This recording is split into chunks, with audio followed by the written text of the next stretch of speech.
Tanto come sto ufficiale, sul mese di marzo, come hanno detto Theresa May, che è il primo ministro britannico, hanno cominciato la trattativa per uscire definitivamente dall'Unione Europea.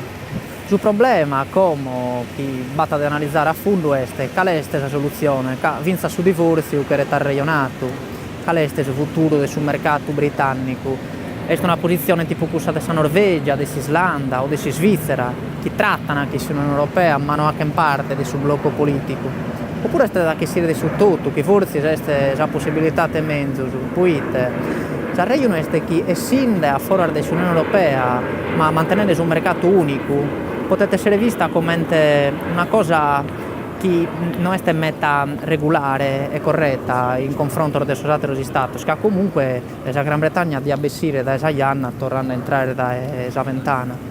Oppure la cosa più probabile è accattare un accordo dopo che è stato su tutto e poi a trattare chi sul resto del mondo liberamente.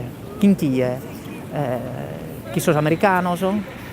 In dove batto una trattenza secolare da esempio, quindi si pone una questione di discendenza, e poi chi sono cinesi, che è praticamente il blocco che ha da dominare in futuro, e chi tenete un'ottima trattenza che sono inglesi, che hanno colato pure sul presidente Tino che è regionale in Cameron, che questi stili sono messo.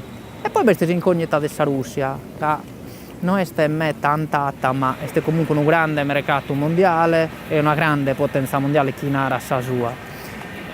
Questa volta pure ha decidere storia e storia a giudicare.